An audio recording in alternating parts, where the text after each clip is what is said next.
Yo, what is going on, guys? It's Hatchets here, and today we have major Cold War news to uncover. So this includes Warzone, multiplayer, and zombies. But before we begin the video, I'm going to have to ask everyone to like, comment, and subscribe, especially if you're new here. So guys, basically I moved back down from school and I'm home again. So if the microphone sounds different, you know why. So Nuketown has been revealed in Cartel, which was a multiplayer map that we got to play throughout the beta. Multiple pictures were shown throughout the map as sort of an Easter egg kind of thing, and we actually do see the Nuketown that is most similar to the one from BO1. So I made a video about this before, but now it's just like confirmed. Leakers were speculating that, so that was just what the leakers were speculating, that it would look exactly like the one from BO1 and be a 1980s Nuketown. It actually looks exactly the same, and in Cartel we can see the same red bus that was in Nuketown from the original Nuketown from BO1 and the same red bus that was in Green Run from Transit. So now we're going to move on to the Warzone aspect of the whole thing, of this very special Cold War news, and we're going to begin with what the maps could potentially be. So leakers are pointing towards an Alcatraz based map, kind of like the one that we see in COD Mobile, but nothing's confirmed yet. That's just a leak, but we do have confirmed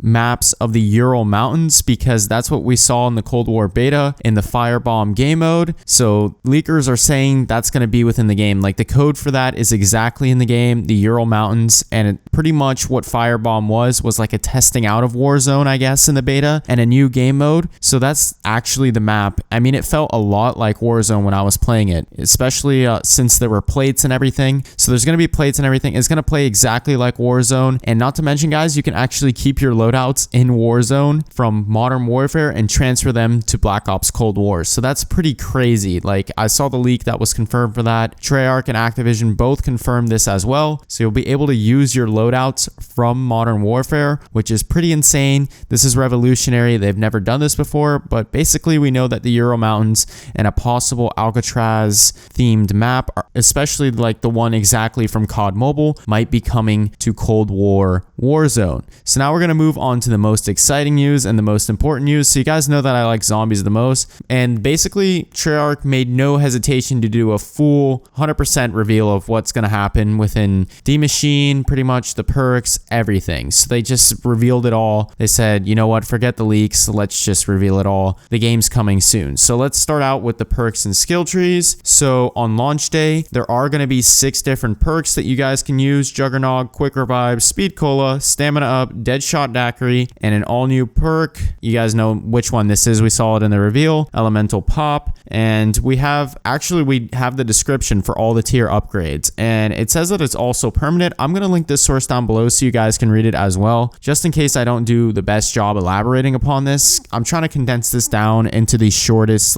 video possible, and I don't want to have me talking for 20 minutes straight. You guys are going to lose interest, so I'm just trying to make it as quick as possible. So Juggernog, you can increase maximum health by 50. Quick Revive, reduce the time it takes to regen to full health by 50%. Reduce the time it takes to revive an ally by 50%. Speed Cola, increase reload speed by 15%. Stamina Up, increase run and sprint speed. Deadshot Daiquiri, aiming down sights, moves to enemy critical location, removes scope sway. Elemental Pop, every bullet has a small chance to apply a random base ammo mod effect. So every time you shoot your gun, you get some sort of ammo mod. So for example, in Black Ops 3, you could get dead wire or fireworks or any of those other things. But instead of just getting that with Elemental Pop, you can get every time you fire your weapon, you get a random ammo mod, which is really cool because it just used to be one ammo mod that you can get from pack-a-punching your weapon, but now you can get it from a perk, and it changes pretty much every time you shoot your gun. And this Treyarch website says that while Zombies veterans will be familiar with the initial versions of most of our starting perks, Elemental Pop is different. This new perk is all about ammo mods. So with every shot fired with Elemental Pop, you'll have a slight chance for a random base ammo mod to take effect against your target. An incredibly useful tool for when your back's up against the wall. So you get these random ammo mod power-ups, and I guess you could get turned on one time that you shoot your bullets. So that's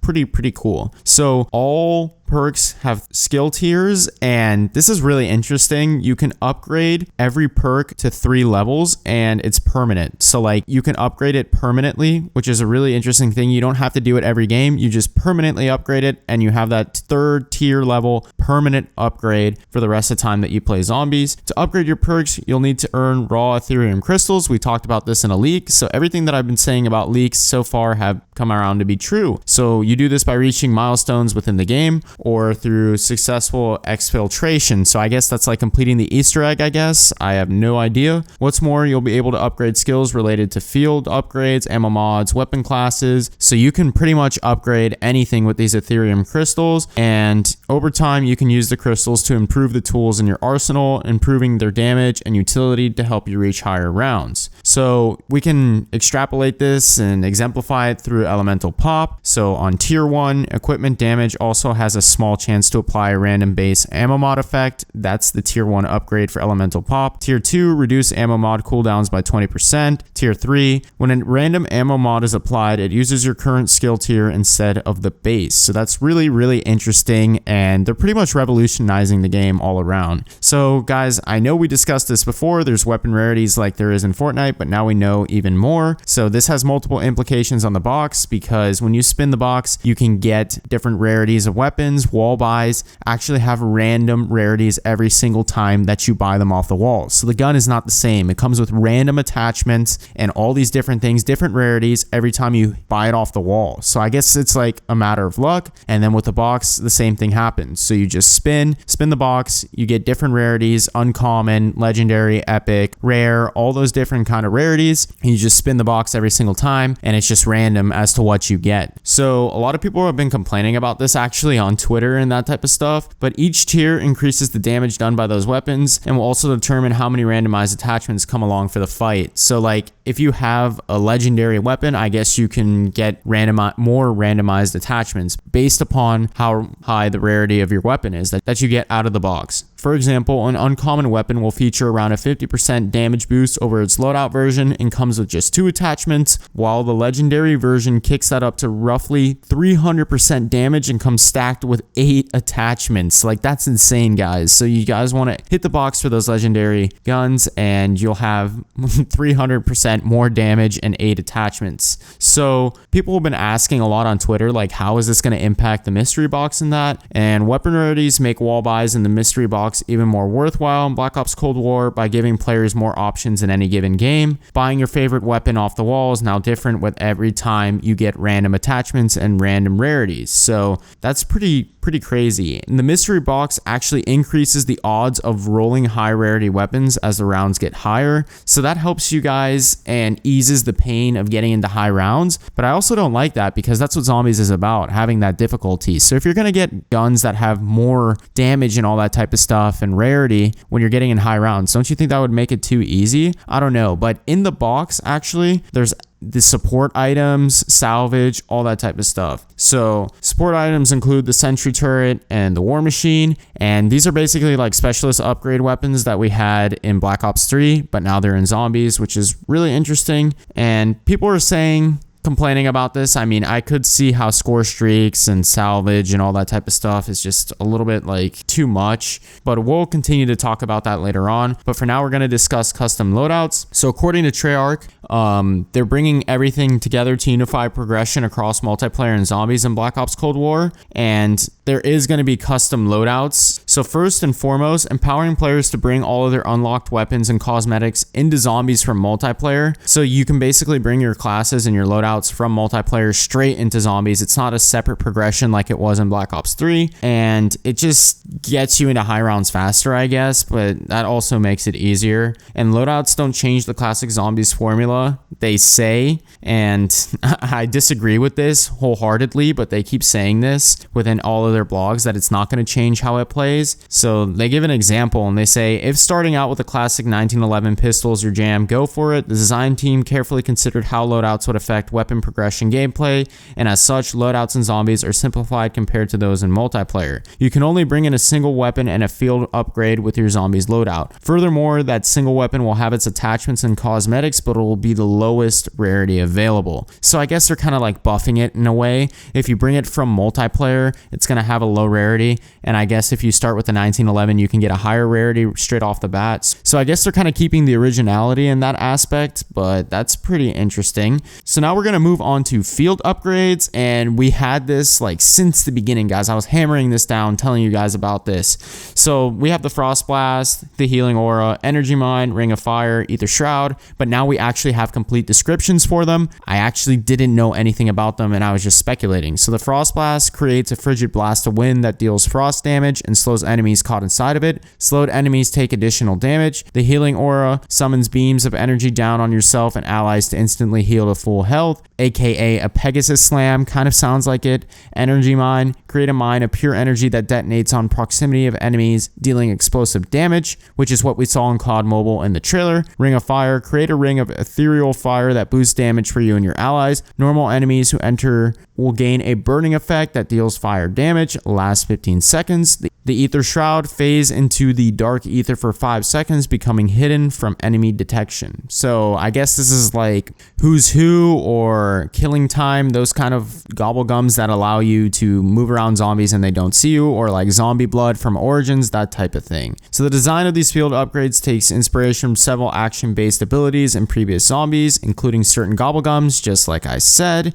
and even some non-passive perks, literally like I said before. So now we're going to move on to armor and salvage. I know we talked about this before, but we didn't know that there was not going to be a shield. So armor plates are completely replacing the craftable shield. There is no craftable shield, which is really, really disappointing. That kind of like makes me really upset. But armor provides a 360-degree layer of protection from the armies of the undead, aka making zombies a lot easier than it used to be, because you could still get hit when you were using the shield from the sides and the back. And although armor is partially repaired by picking up the occasional armor shard dropped from certain enemies, it's a finite resource and you'll find yourself vulnerable again once you run out of salvage to repair it. Guys, that sounds like a lot like BO4, where you had to buy your shield to fix it, but now you're using salvage. You can also fully repair armor by picking up a carpenter power-up, just like in BO4, which is an interesting aspect that they kept. I actually like that they transferred that. And armor can also be upgraded 2 levels, increasing its damage mitigation and durability.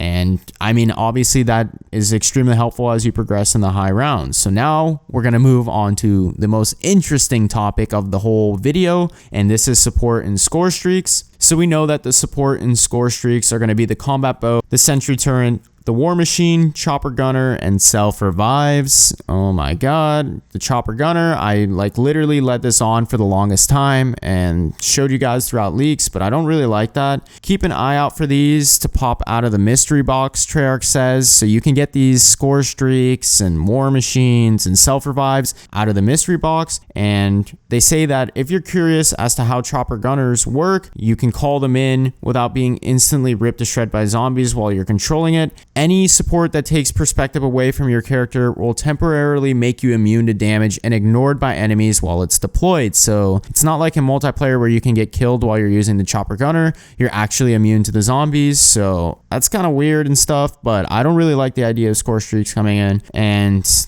I don't know. I think it's going to make zombies way too easy. They're really trying to make it like multiplayer, and it could be pretty strange in that aspect. So now we're going to discuss the loot and crafting. So Treyarch is literally like writing this out in their blog and stuff, so I'm just reading it off for you guys. And they say that every zombie has a small chance of dropping resources, including salvage, armor, and even lethal and tactical equipment. That's pretty interesting. I mean, we've never seen this in zombies before, but the tougher the enemy, the better the loot. So I guess that bosses and stuff will drop more loot or whatever, salvage. And as you unlock equipment and score streaks through standard player progression, the content will be available at the crafting table in-game and can be crafted using your resources. So you pick up the stuff from the zombies that drop you things, and you go to the crafting table and you can build it. And for example, frag grenades will have uncommon, so like the weaker lethals, tacticals, and field upgrades will have uncommon rarity. And the stronger ones, such as the Symbol Monkey, Richtofen's little monkey, those will have like rarity, like really high rarity. So like legendary, epic, that type of thing. And there's also an optional exfil option. And you can do this if you guys don't want to die, I guess, if you're running a full squad or a solo squad, and you can like get out of the map, I guess, like in Warzone, and basically run away from the zombies and get out of the game, like exit the game and get more XP in a certain way instead of just dying. And it's a really, I don't know, I don't like that idea. You should just die. Like what? And starting at the end of round 10 and every 5 rounds after, you'll have an option to use a radio in the starting area of the map to call in exfil. So this is just going to be like a chopper that can pick you up to take you out if you want to get like more XP instead of just dying, and more power-ups and more rewards, I guess. But in a co-op game, a majority of the players must vote to initiate exfiltration. Once triggered, the normal round will end and you'll be given a new objective to reach the exfil site within a specific time limit. At this point, zombies will begin to flood the area in a last-ditch effort to stop your squad in its tracks. Once you reach the site, a helicopter will fly and hover above until the zone is cleared before it can land. If you manage to make it onto the chopper, you'll escape with some bonus XP and the chance to earn raw Ethereum crystals. So you get more rewards if you run away from the zombies and just don't die.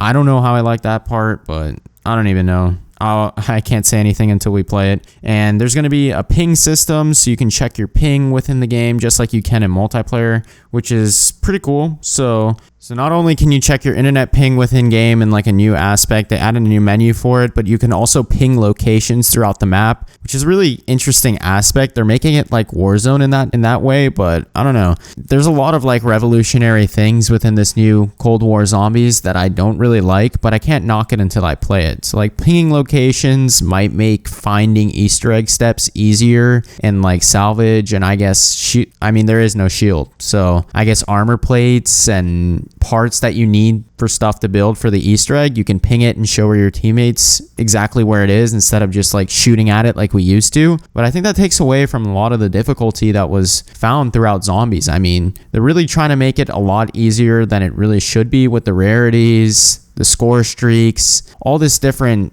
like stuff that they're adding to the game. Seems like it's going to make it too easy, but we'll see once we play it. So if you guys enjoyed the video, please remember to comment, like, and subscribe, and I'll see you guys in the next one.